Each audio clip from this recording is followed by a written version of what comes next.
Hello, I am Master Life Coach Michelle Kennedy, Chief Curator of Embrace You Training Solutions, also known as Miss Get You Together, honey. So we are concluding our 4-part series on comparison. And so I brought all the queens to the stage today. If you'll just say hello to the people. Hello. Hi. Yes. So you definitely want to go back and look at Series 1. Series 1 was for Church.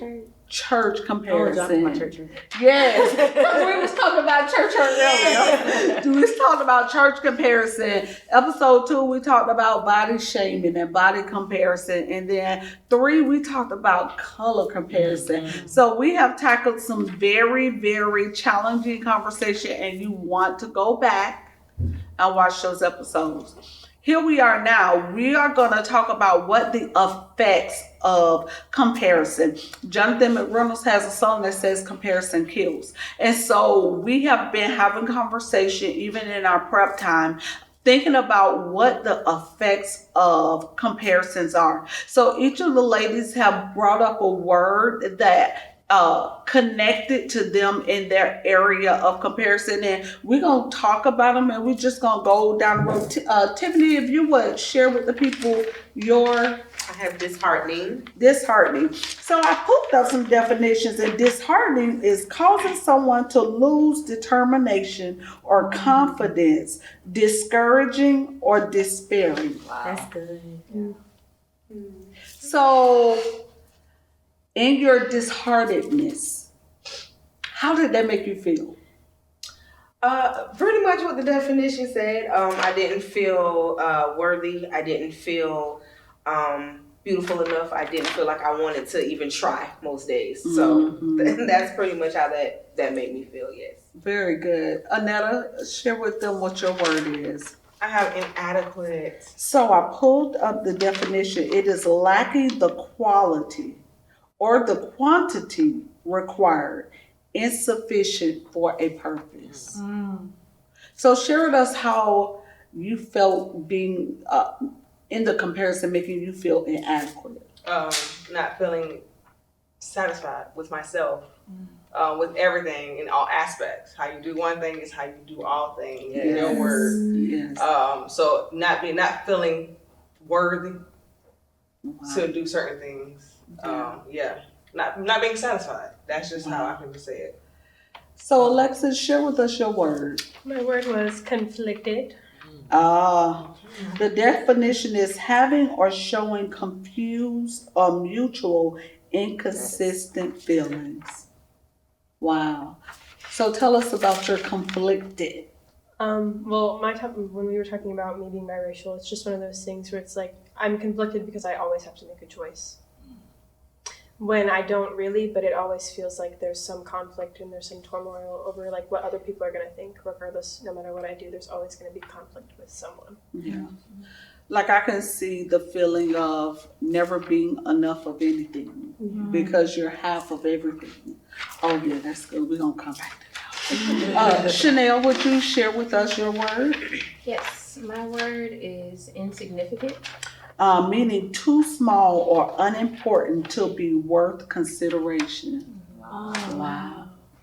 So share with us that. Insignificant to me, especially in a world where everything is just all about comparison. It's taught me that your happiness isn't a moving target. I can't base my value on what I see someone else base their value off of. Because we're different. That's good. It's good. Maya, share with us your word. Inferior.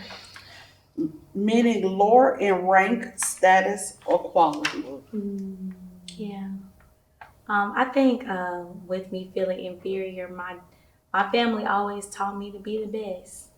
And I know that was with all great intentions, but it caused for me to have a competitive spirit when I was not in competition with anyone. That's good. So that in certain settings when I wasn't the best or when I didn't have those accolades or qualifications, it caused me to feel less than. So I sat in the bottom at times. And Shenice? My word is insecure. Not firmly fixed, liable to give way or break.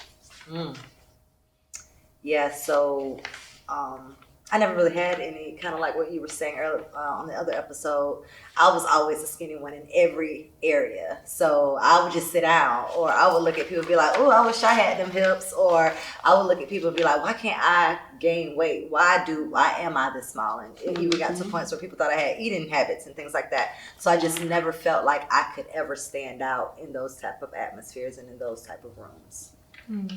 It's amazing how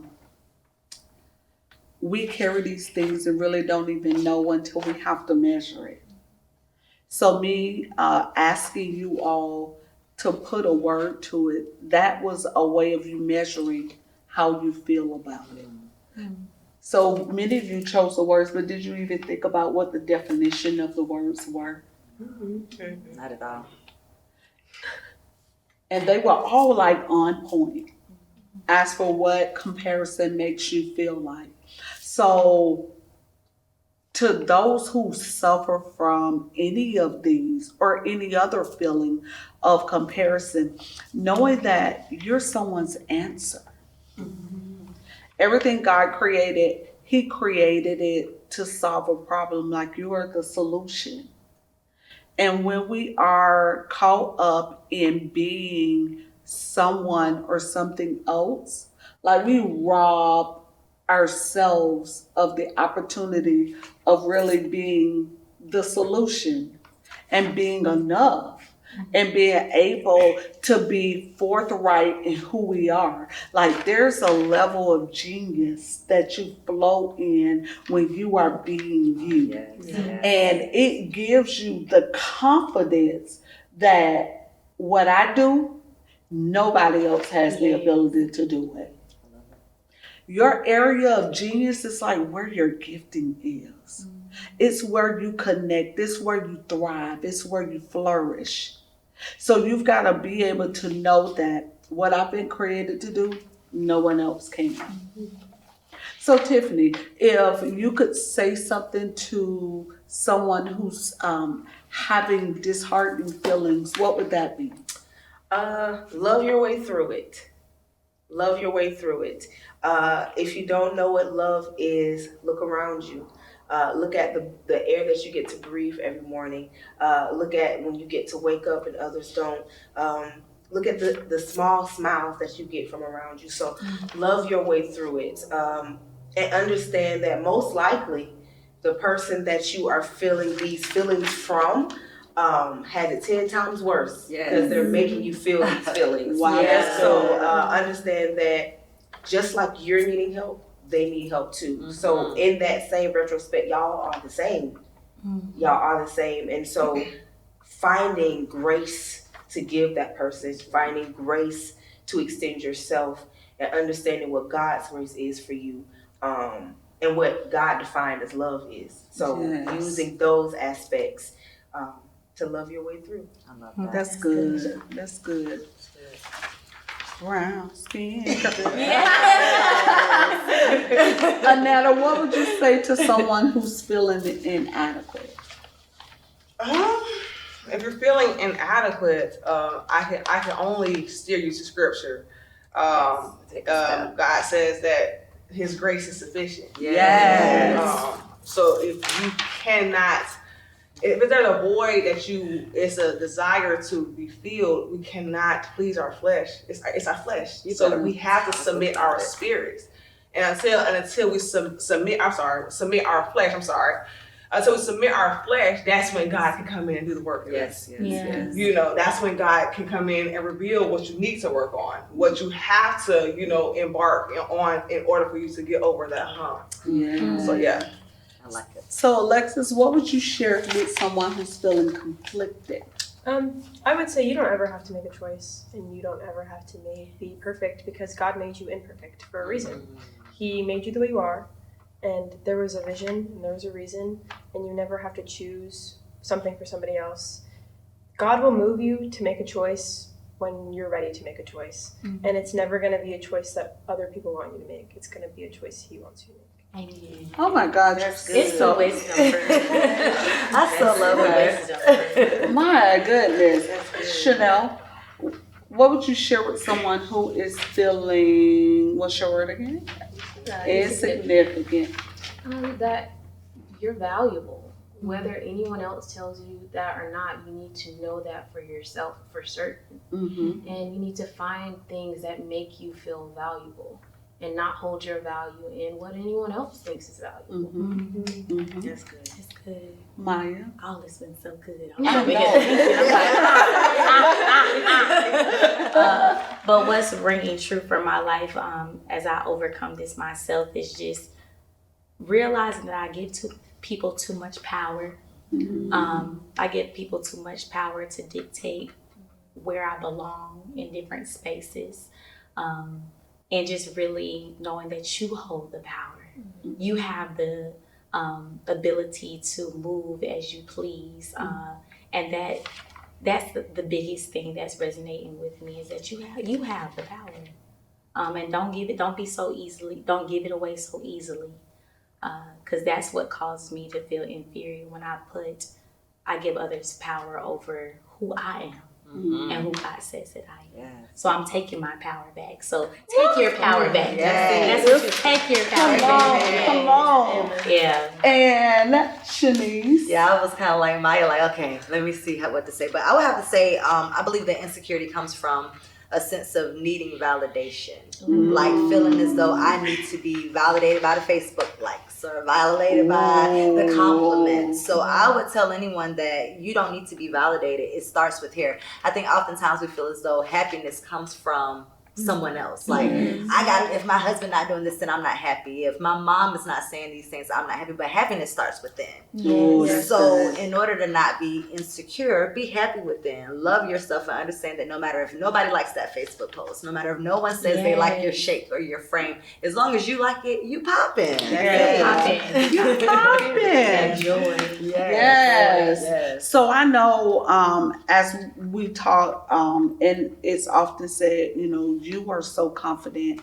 When I realized who God was in my life, it allowed me to walk in real confidence, because it's easy to walk in false confidence. It's easy to walk in this arrogance that's really just your insecurities wrapped up in pride. Wow. I think I needed Mic drop on that. right there. Right. So it's really the insecurities that's wrapped up in pride. Oftentimes when people are mean to us, it has nothing to do with us. Because just like we see people how we are, others see people how they are. And I take a different stance. Like when someone has to be mean or nasty, like I'm not mad at you, I feel sorry for you. Because there has to be something wrong or something that someone broke you in order for you to now be the breaker. And you're right. I ain't got that yet. God's still working on He's still working on you. It is, because I haven't always been this way. But when I really found out who God was in my life, like I don't have to take vengeance on you because my daddy gonna do that. I ain't even got this. Yes, I don't even have to clap back no more because he gonna do it. And the way he do it, it's gonna be well beyond anything that I could do. And the thing is, it's like 80% of the way people treat you is all about them. It don't even have a whole lot to do with you. It is just, it's their trauma bleeding out. And here it is, you're hurt and they're hurt, and now your traumas are arguing. Ooh, run that back one more time. They're hurt, right? They're hurt, you're hurt, and it's the traumas that are arguing. Oh my God. And we don't look at it that the face. But we don't look at it that way. We look at you did it to me, so now I have to do it back to you. But when we do it back to people, you become them. Yeah. Like when someone abuses you and then you fight back, now you're the abuser. When someone talks bad about you, now you talk bad about them. Now you're the abuser. And it's the thing that we despise the most that we usually become. That's good. That's really good because I often tell those who are around me, don't become what you despise. You know, if you despise that very thing from that person, then don't become it. You're supposed to be better than that. Yes. You know? Yeah, that's good. I like that. Don't let your experience make you bitter. Oh, that's good. Yeah. Yeah, because what you're saying just reminds me of like how we talk about it's not the person, it's the spirit. Yeah. So just being able to separate the two, and oftentimes maturity does not allow for us to do so. But when we can, then that's when, like Tiffany said, we can extend that grace to individuals that hurt us, understanding that it ain't you, but it's something within you that you need to deal with, that all of us may need to deal with. Yeah. And then when the space is allowed, then you have the conversation about it. I often reflect back to a conversation I had with a young lady at work. One of the systems that we use at work, she didn't know how to use it. And I was like, what have you been doing if you don't know how to use this system? And I said, who failed you? She said, my mom. I was like, well, you I'm talking about who She said in life with so much security, my mom. All the confidence. Period. We gonna dig this right there. I'm like, Since you asked. You got her the right hand, the right time. She needed to release it. She was waiting on that. She just needed that question. My mama. I'm like, babe, I was talking about the computer system. But since you mentioned that, come here, baby, let me talk to you. Come here, let auntie talk to you. I'm like, oh my God.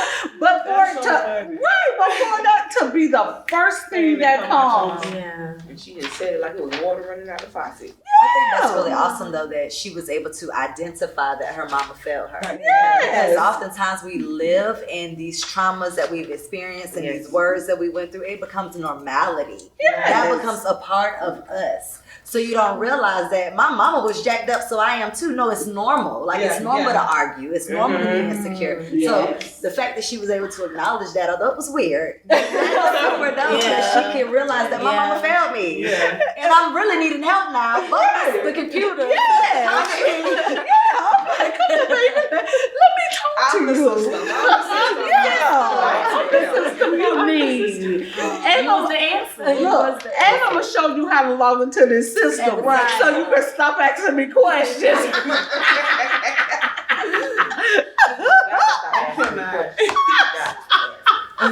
I gotta go. Oh my God. You gotta go.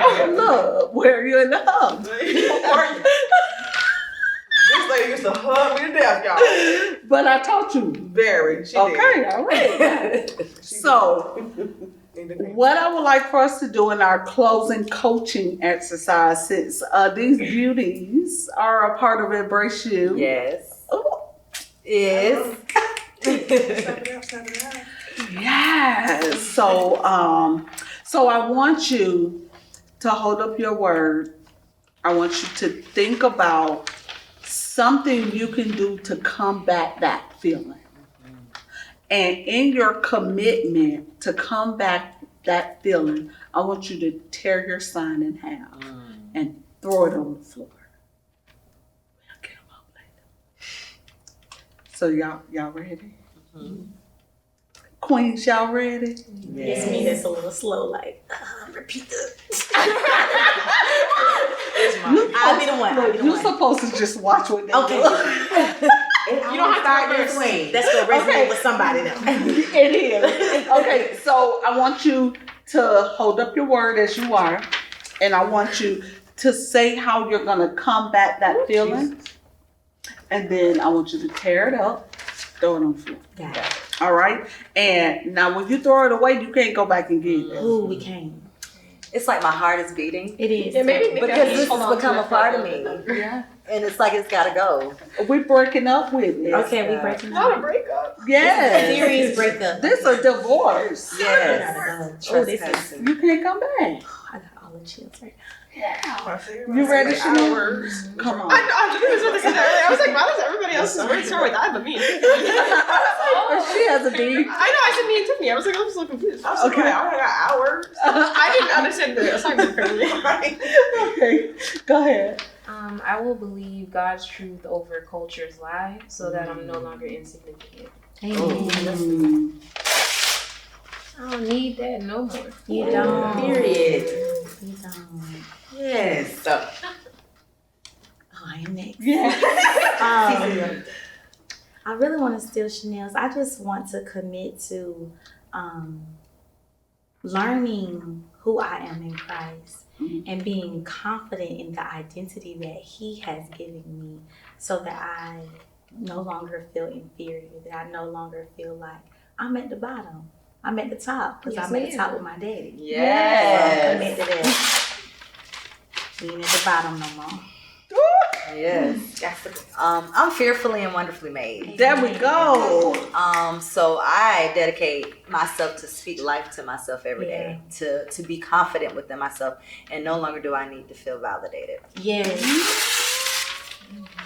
Girl, your daddy validated you on the cross. Come on here. That almost touched my preacher. Go ahead, Tiffany. So something I always tell my goddaughter to say to herself, I have the power and I'm never giving it away. Simply because no one can make me feel disheartened about anything anymore, because I'm going to love my way through it, and I'm going to try to do more of loving them through it and extending grace. So there it goes. I have all this extra. I love it. Yes. Oh yeah, that was anger. That was a good release. Yes. It ain't coming back. No, it can't. It's dead. In the case. Oh gosh. Okay, mine was inadequate. I would definitely just say to build my relationship with God even the more. Because I got to know who I am in God in order for me to be able to fill that void. So for the next person, just build a relationship with God. I promise y'all, He won't let you down. He won't let you down. Let it go, sis. Those are really good. I'm gonna say I'm gonna be confident in what God has decided for me and not what other people want to decide for me. And that was just as good. Yeah. Yeah. This has been amazing closure. And as we begin to be you, like you don't have to worry about being anything else except for you. You're beautiful. He created you. He handcrafted you. And there is no one like you. I'm Coach Michelle Kennedy, Chief Curator of Embrace You Training Solution. Miss, get you together. Thank you for joining our episode. We will see you next week. Same time, same bat channel. Bye. With Embrace You, I found a career. At Embrace You, I found a family. At Embrace You, I found me. Are you the strong friend who's always giving advice? Are you the one always mentoring and coaching? Have you thought about being a certified life coach? Because here at Embrace You, we have room for you in our family. I am Embrace You. I am Embrace You. I am Embrace You. And you can be Embrace You.